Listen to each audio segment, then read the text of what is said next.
Minha mãe acidentalmente me mandou um áudio que era para a minha tia, dizendo: aquela tola da Carol realmente acreditou que não tínhamos dinheiro.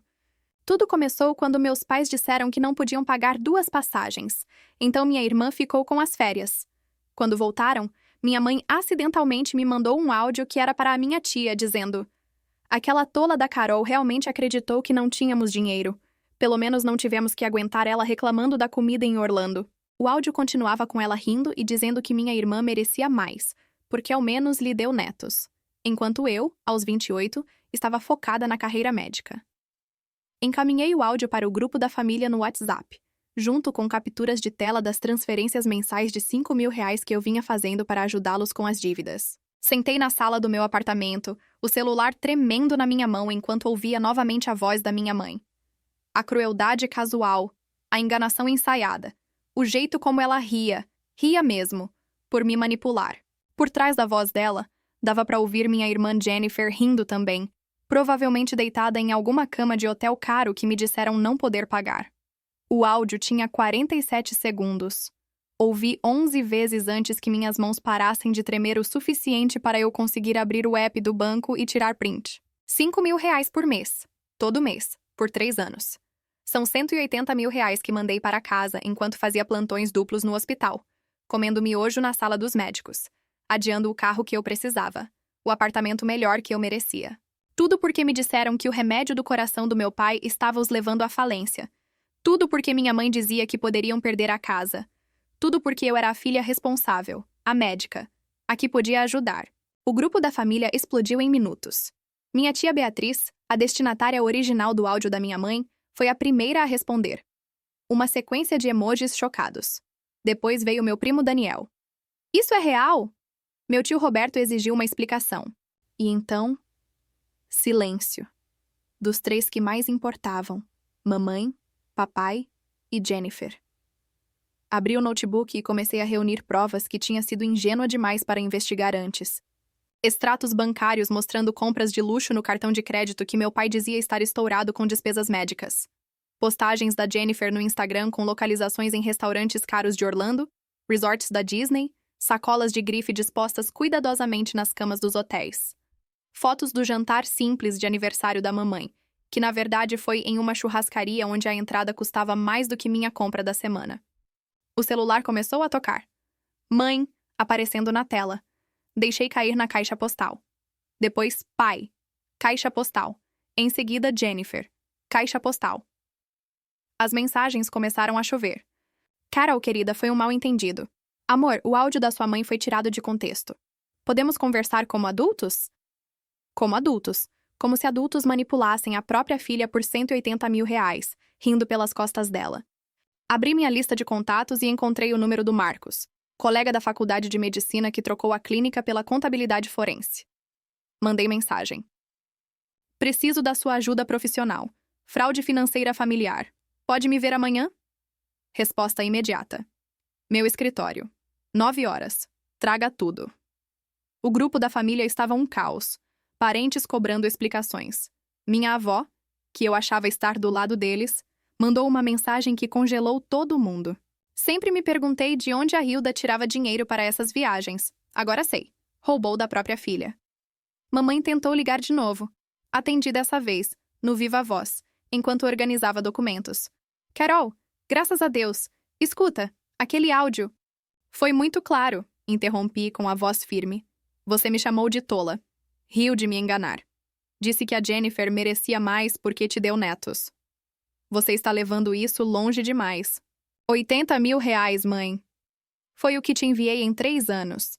Para o remédio do papai que você disse ser caro demais. Para as parcelas da casa que você disse não conseguir pagar. Silêncio. Nós precisávamos de ajuda. O plano de saúde do pai cobre os remédios completamente. Conferi com o cardiologista dele hoje. O Dr. Santos ficou confuso quando perguntei por que o papai estava pagando do próprio bolso. Mais silêncio. E a casa? A hipoteca foi quitada há 5 anos. Registros públicos, mãe. Qualquer um pode ver. Você ia me contar a verdade algum dia? Ou pretendia continuar até eu não ter mais nada? Sua irmã tem 2 filhos para sustentar. O marido dela ganha 6 dígitos por ano em TI. Eu vi as declarações de imposto. Mentira, mas funcionou. Como você se atreve a invadir nossa privacidade? Como você se atreve a roubar de mim por 3 anos? Minha voz falhou, mas não de choro, de raiva. Trabalhei até a exaustão achando que estava salvando a vida do meu pai. Adiei minha própria vida, meus sonhos, porque achei que minha família precisava de mim. E o tempo todo vocês estavam gastando o meu dinheiro em férias e rindo de como eu era idiota. Carol, por favor, você está sendo dramática. Estarei na sua casa amanhã às 2 da tarde. Toda a família está convidada. Tragam extratos bancários, faturas de cartão e cada recibo de Orlando. Vamos ver exatamente para onde foi meu dinheiro. E depois falaremos sobre os termos de devolução. Devolução? Carol, nós somos seus pais. Vocês eram meus pais. Agora são pessoas que me devem 180 mil. Até amanhã. Desliguei. Jennifer começou a me mandar mensagens. Ameaças principalmente. Você está destruindo a família. A mamãe está chorando tanto que pode passar mal. Você vai se arrepender dessa vingança. Vingança. Essa palavra ficou martelando enquanto eu me preparava para dormir. O notebook ainda aberto. Planilhas mostrando 3 anos do meu sacrifício. Eles ainda não tinham visto vingança. O que viram foi choque, raiva, o coração traído de uma filha exposto em um grupo de WhatsApp. Mas o que veriam a seguir seria diferente. A precisão de uma médica, a mão firme de uma cirurgiã, e o desmonte frio e calculado de uma fraude que eles acharam que jamais seria descoberta. Abri um novo documento e comecei a digitar. Não uma carta de raiva, não um apelo emocional, mas uma linha do tempo detalhada de cada mentira, cada manipulação, cada centavo. Ao amanhecer, eu teria provas suficientes para fazer um promotor chorar de alegria. Porque já não era mais sobre o dinheiro. Era sobre 3 anos ouvindo minha mãe me chamar de tola enquanto depositava meus cheques. Era sobre minha irmã postando fotos de férias enquanto eu trabalhava dobrado para pagar as viagens dela. Era sobre meu pai me deixar acreditar que seus remédios o levariam à falência, enquanto jogava golfe no clube. Eles cometeram um erro ao enviar aquele áudio. Me deram algo que eu nunca tive antes. Clareza absoluta. Sem mais culpa. Sem mais dúvidas se eu era egoísta por querer minha própria vida. Sem mais lealdade familiar me prendendo a pessoas que me viam apenas como um caixa eletrônico com diploma médico. Meu celular vibrou mais uma vez. Mensagem do Marcos. Acabei de ver o grupo da sua família. Um amigo me mostrou. Puta merda, Carol. Amanhã, 9 horas. Vamos enterrar eles. Sorri pela primeira vez em horas. Não um sorriso feliz, mas o tipo de sorriso que um cirurgião dá antes da primeira incisão. Calmo. Preciso. Pronto. Eles queriam saber o que a tola da Carol faria em seguida. Estavam prestes a descobrir o quão inteligente essa tola realmente era. O escritório do Marcos ficava no 17º andar de um prédio espelhado no centro.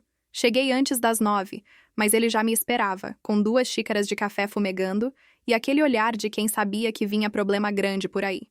Carol, ele disse, abrindo espaço na mesa. Me conta tudo. Contei. Desde o áudio até as transferências, os prints, o grupo da família pegando fogo. Ele não interrompeu uma vez. Só fazia anotações rápidas, os olhos alternando entre mim e a tela do notebook. Quando terminei, ele soltou um suspiro baixo. Você tem uma família digna de estudo de caso. Diz pra mim que dá pra processar eles. Dá pra fazer mais do que isso. Marcos virou a tela do computador pra mim. Você assinou os depósitos como pessoa física, certo? Sim.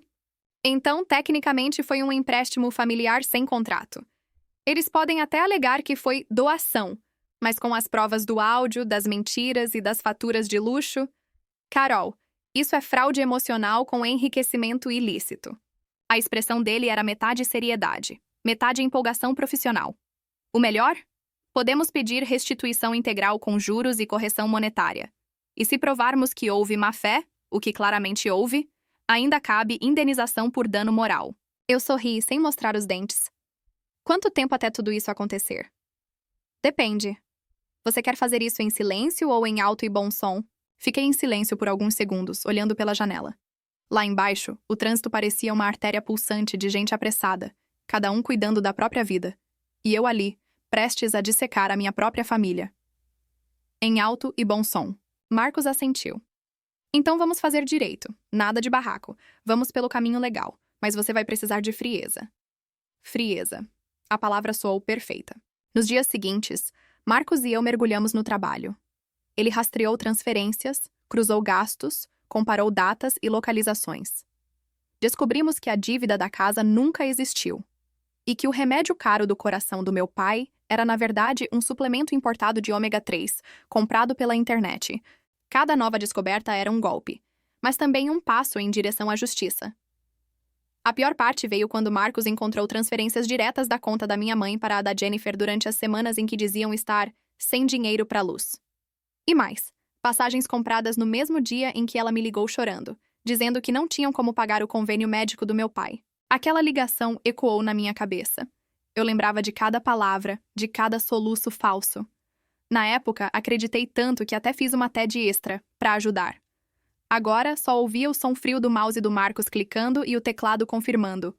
Tudo mentira. Quer que eu envie os relatórios completos para o seu e-mail? Ele perguntou. Não. Quero que envie direto para eles. Marcos arqueou a sobrancelha. Para eles? Sim, para minha mãe, para o meu pai e para Jennifer. Assunto: comprovantes de devolução. Ele deu um leve sorriso. Você é mais fria do que eu pensei. Eles me ensinaram. Naquela noite, o grupo da família ficou mudo. 0 mensagens, nem um emoji, nem um boa noite. Mas eu sabia que eles tinham recebido. E sabiam que eu não estava brincando. Às 23h47, minha mãe finalmente mandou. Podemos conversar pessoalmente? Só nós 4. Respondi. Amanhã, mesma hora, mesma casa, mas agora com testemunhas. Cheguei na casa deles no dia seguinte, às 2 em ponto. A mesma sala onde cresci brincando de médico com bonecas agora cheirava a perfume caro e medo. Meu pai estava sentado, rígido, com o olhar cansado. Minha mãe, de braços cruzados. Jennifer com os olhos vermelhos, mas sem lágrimas. Então é isso? Ela começou. Você quer humilhar a gente? Não. Só quero meu dinheiro de volta. Você acha que dinheiro vai consertar o que está fazendo com a família? Vocês acham que destruir minha confiança não custaria nada? O silêncio pesou. Marcos, do outro lado da mesa, abriu a pasta com os documentos. Senhor e senhora Hilda, aqui estão as transferências, as declarações falsas, as passagens, os extratos e o áudio original, que já foi autenticado. Temos provas suficientes para abrir um processo civil e criminal. Minha mãe engoliu em seco. Processar os próprios pais? Que tipo de filha faz isso? O tipo de filha que cansou de ser enganada. Jennifer tentou se levantar indignada, mas Marcos foi rápido.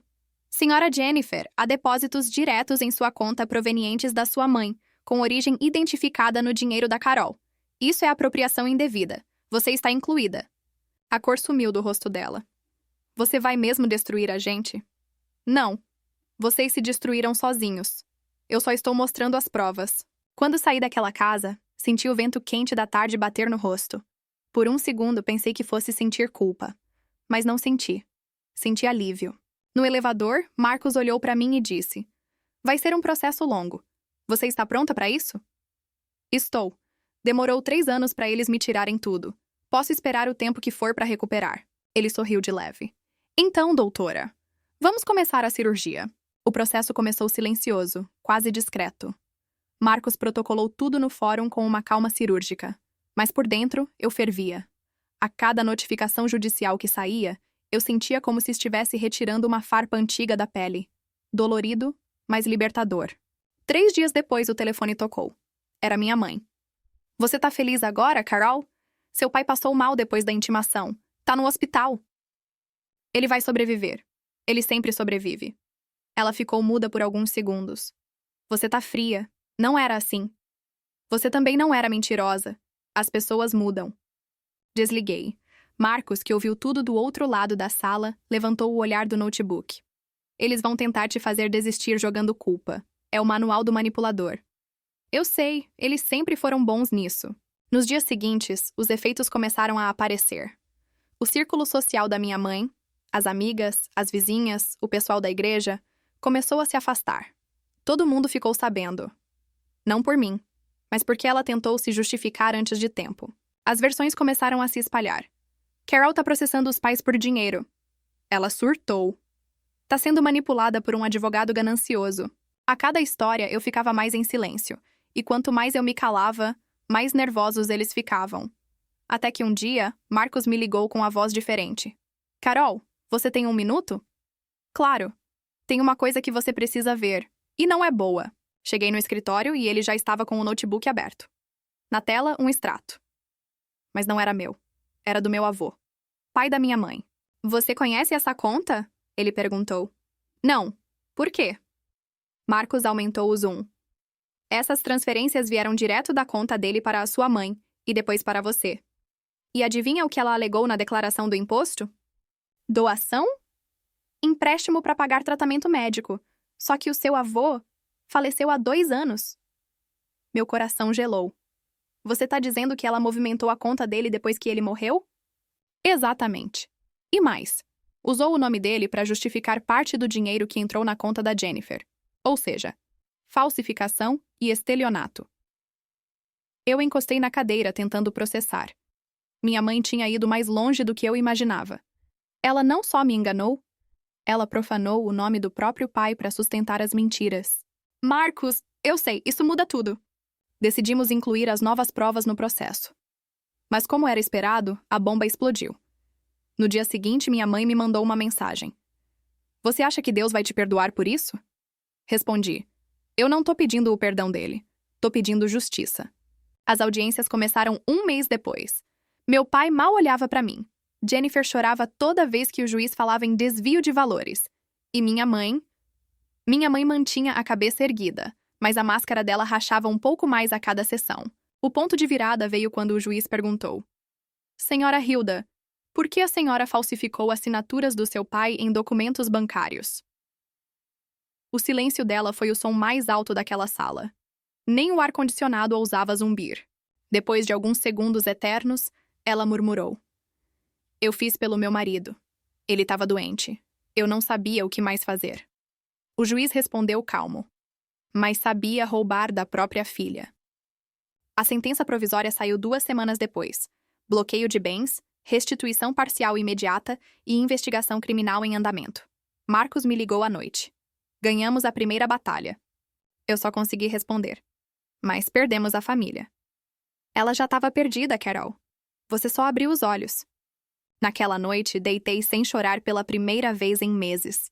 O peso da culpa que eles tentaram colocar em mim não fazia mais sentido. Pela primeira vez, eu conseguia respirar sem sentir o cheiro do medo. Mas eu não fazia ideia de que o pior ainda estava por vir. Porque no meio da confusão, Marcos descobriu algo escondido no fundo de um arquivo antigo. Um documento esquecido num servidor bancário. Algo que mostrava que não era só minha mãe que mentia. Meu pai também estava envolvido. E do jeito mais cruel possível. Marcos me chamou no escritório mais uma vez. Dessa vez, ele não parecia confiante. Parecia cauteloso. O olhar dele dizia que o que viria a seguir não era só jurídico. Carol, ele começou. Antes de eu te mostrar isso, preciso que você respire fundo. Você tá me assustando. Deveria. Ele girou o monitor devagar. Na tela, uma planilha antiga, de 2019. O nome do meu pai no topo e logo abaixo, uma série de transferências automáticas para uma conta de pessoa física desconhecida. Reconhece esse nome? Olhei atentamente. Não. Quem é? Marcos respirou fundo. É o nome da mãe da Jennifer. Fiquei imóvel por alguns segundos. O quê? Antes de casar com sua mãe, seu pai já mandava dinheiro para ela, e não era pouco. Aparentemente, ele mantinha 2 famílias paralelas desde antes de você nascer. Minha voz saiu quase num sussurro. Ele já traía minha mãe, com a mulher que virou minha madrasta? Parece que sim, mas tem mais. Marcos clicou em outra aba. Ali estavam registros de pensão alimentícia não declarada. Esses depósitos aqui são para outra pessoa, outro nome, mesma época, mesmo valor. Quem é? Uma mulher chamada Sônia. E segundo os registros de nascimento, ela tem uma filha de 18 anos. Meu estômago revirou. Você tá dizendo que eu tenho outra irmã?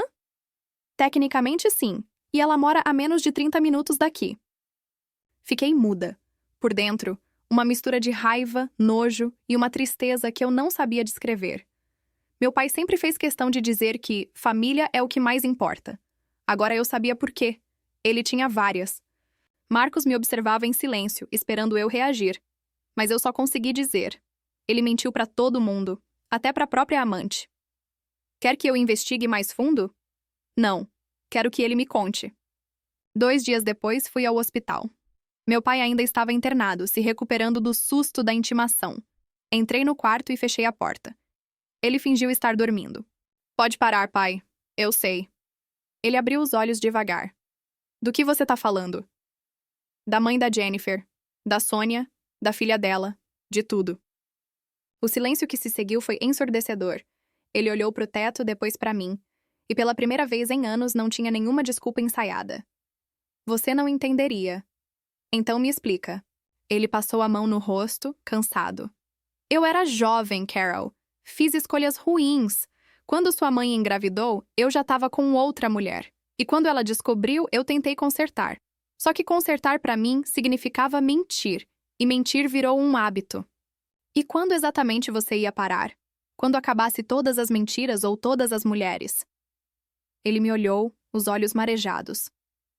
Você fala como se nunca tivesse errado. Errar é uma coisa. Viver de engano é outra. Fiquei em silêncio por um momento, tentando absorver tudo. Ele segurou minha mão. E por um segundo, eu quase deixei. Mas então lembrei de cada lágrima da minha mãe, de cada ligação falsa, de cada real roubado. Você podia ter sido muita coisa, pai, mas escolheu ser isso. Aí ele baixou os olhos. Você é igual à sua mãe, fria. Não, pai, eu sou igual a você. Só que eu aprendi a usar isso para sobreviver. Saí do quarto sem olhar para trás. No corredor, Marcos me esperava encostado na parede. E aí? Ele confirmou tudo. Quer incluir no processo? Não. Isso é entre mim e ele. Nos dias seguintes, comecei a receber mensagens de números desconhecidos. Perfis novos, sem foto. Todos com o mesmo tipo de texto. Você destruiu a própria família por ganância. Teu pai vai morrer por tua culpa. A filha da Sônia sabe de você. Bloqueei todos. Mas uma das mensagens me chamou a atenção. Ele deixou algo para você, no cofre. Voltei à casa da minha mãe. O clima era de ruína. Paredes nuas, caixas empilhadas, o ar pesado de fim de história. O cofre ficava atrás do armário do escritório, o mesmo onde ele guardava documentos antigos. Usei a data do aniversário de casamento deles como senha. Abriu. Lá dentro, só havia um envelope e um pendrive. No envelope, uma carta com a caligrafia dele. Se você está lendo isso é porque já sabe de tudo. Eu não peço perdão porque sei que não mereço. Só quero que saiba que nada do que eu fiz foi por mal. Foi por medo. Medo de perder. Medo de ser esquecido. Medo de ser pequeno. O pendrive tem tudo. O resto da verdade. Pai. Olhei para o pendrive nas minhas mãos e senti um arrepio percorrer a espinha. Marcos me esperava no carro, e eu sabia o que ele diria. Não veja isso sozinha. Mas parte de mim sabia que precisava encarar. Sozinha. Conectei o pendrive. E o que vi ali dentro mudou tudo. O silêncio no escritório era quase sufocante. Marcos olhava fixo para a tela do computador, como se tentasse adivinhar o conteúdo daquele pequeno pendrive que havia acabado de receber. Pode abrir, eu disse, tentando disfarçar o tremor na voz. Ele respirou fundo, clicou 2 vezes no ícone que aparecia na tela e... silêncio. Por alguns segundos, nada aconteceu. Mas então, uma pasta se abriu, repleta de vídeos, mensagens e registros. Marcos olhou para mim, confuso. O que é isso, Clara? A verdade. Respondi, fria. Tudo o que foi escondido de mim durante anos. Enquanto ele assistia aos primeiros vídeos, as expressões no rosto dele mudavam como ondas. Surpresa, indignação, tristeza. As imagens mostravam o que eu já sabia, mas ninguém havia acreditado. Mostravam como Ana, minha meia-irmã, manipulava cada situação para parecer a vítima. Como ela distorcia palavras, provocava discussões e fazia com que meus irmãos sempre ficassem contra mim. Mas o que realmente doeu foi ver a parte deles, meus 3 irmãos, rindo, acreditando nas mentiras, comentando sobre o quanto eu era problemática. Eles achavam que eu nunca descobriria. Marcos desligou o monitor e ficou em silêncio por um tempo. Depois se virou para mim e disse num tom baixo: Isso muda tudo. Eu apenas balancei a cabeça. Não muda o que aconteceu, mas mostra quem sempre esteve mentindo. Marcos se levantou, foi até a janela e olhou para fora, pensativo. A chuva caía fina, lavando as ruas como se tentasse apagar o passado. O que vai fazer agora? Ele perguntou. Nada, respondi. Já fiz o suficiente. A verdade já está onde precisa estar. Ele me encarou tentando entender. Quer dizer que vai simplesmente deixar pra lá? Dei um leve sorriso, cansado. Às vezes, o melhor castigo é o peso da consciência. E eles vão ter que conviver com isso. O som da chuva ficou mais intenso. Marcos se aproximou e colocou a mão no meu ombro. Clara, isso acabou? Olhei para o pendrive sobre a mesa, brilhando sob a luz fraca do abajur. Para mim, sim, mas para eles, o inferno só está começando. A câmera imaginária se afastaria ali, deixando Clara parada diante da janela, observando a tempestade, finalmente livre da culpa que não era dela. Do outro lado, uma casa escura, silenciosa, começava a sentir o peso da verdade. A chuva ainda não havia parado quando Ana decidiu voltar à mansão. Ela sabia que todos estavam a par da verdade, que o segredo já não podia mais ser escondido. Entrou devagar, como se o chão pudesse desabar a qualquer passo. As luzes estavam acesas, mas a casa parecia vazia. Um silêncio denso, cheio de coisas que ninguém queria dizer. John estava sentado na sala, a mesma onde, meses antes, todos haviam me julgado. Agora, ele não dizia nada. Apenas olhava para a lareira apagada, como quem observa o fogo que já não queima. Ana parou diante dele. Tentou sorrir, mas o rosto não obedeceu. Eu queria explicar. Começou com a voz trêmula. John levantou o olhar, e pela primeira vez não havia raiva. Havia culpa. Culpa e um cansaço profundo. Explicar o quê, Ana? Perguntou. O que sobrou para explicar? Ela engoliu em seco, sentou-se no sofá oposto e apertou as mãos. Eu não queria que chegasse a esse ponto. Só queria que me vissem. Que gostassem de mim. John fechou os olhos. E por isso destruiu quem mais te via de verdade? Ana não respondeu. As palavras simplesmente não vinham. Ela sabia que nada que dissesse mudaria o que fez, ou o que foi perdido. Rafael entrou na sala em silêncio. Tinha o olhar vazio, sem brilho. O Marcos esteve aqui hoje, disse ele.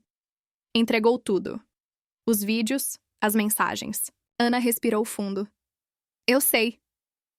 Então sabe o que Clara passou, completou Rafael. Sei, respondeu com um fio de voz. Peter apareceu por último, o mais abatido dos três.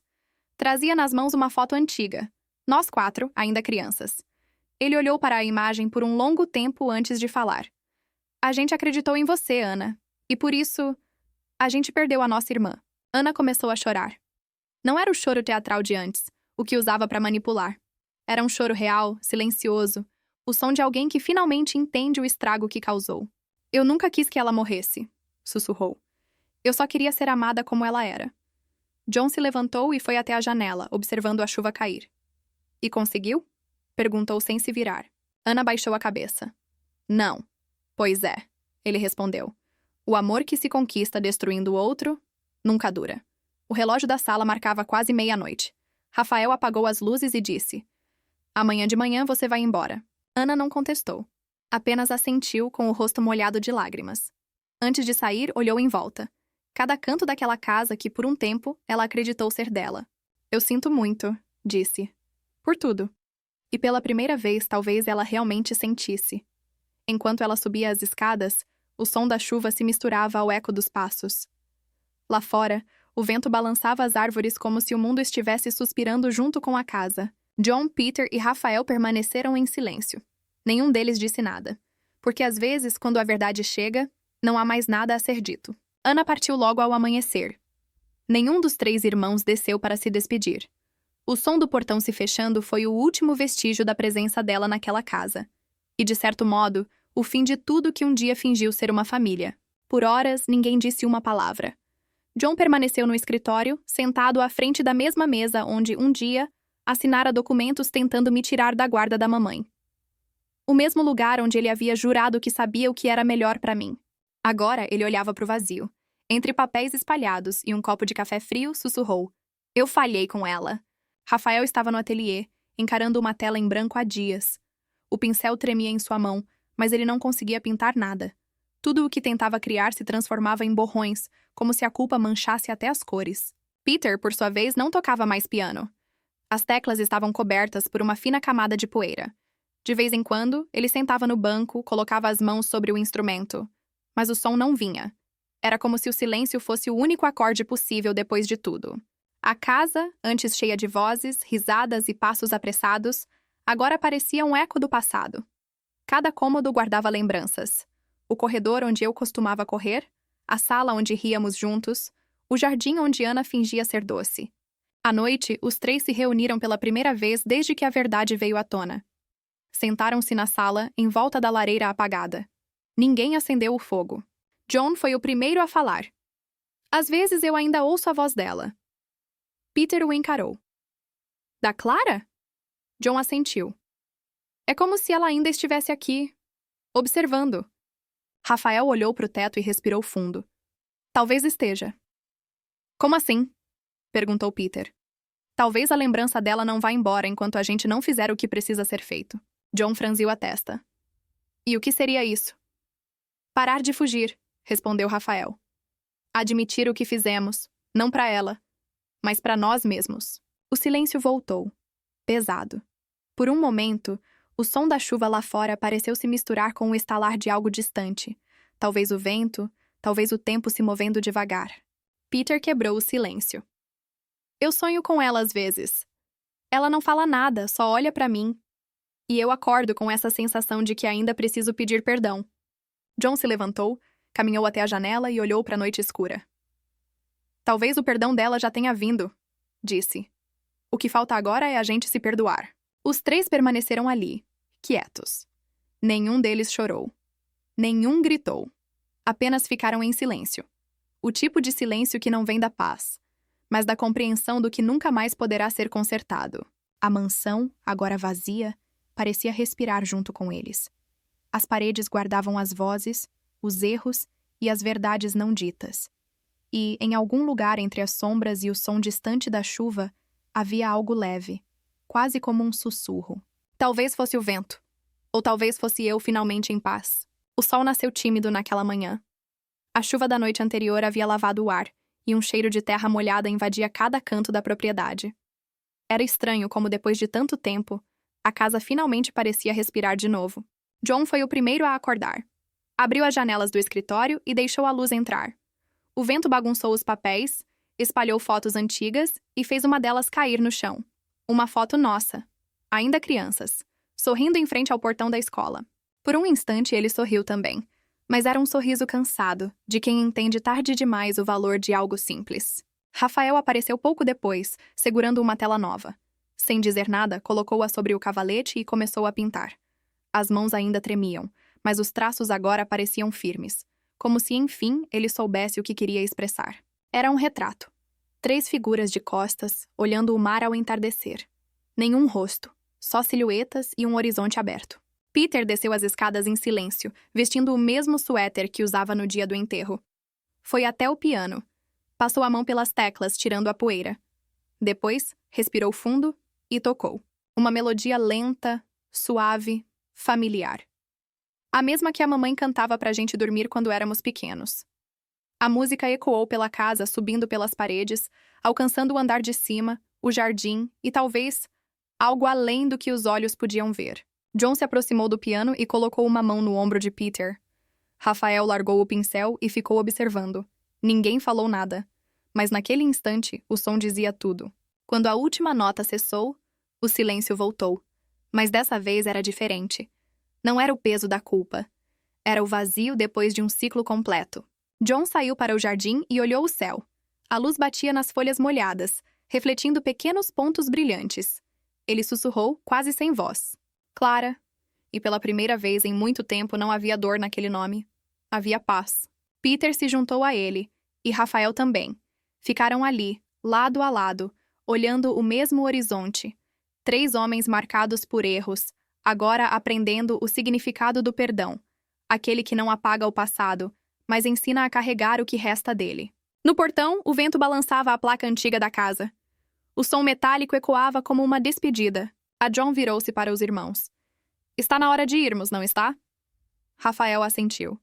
Sim. Peter respirou fundo. Vamos. Eles caminharam até o carro. Antes de entrar, John olhou pela última vez para a casa. Por um instante, jurou ver uma figura à janela do andar de cima.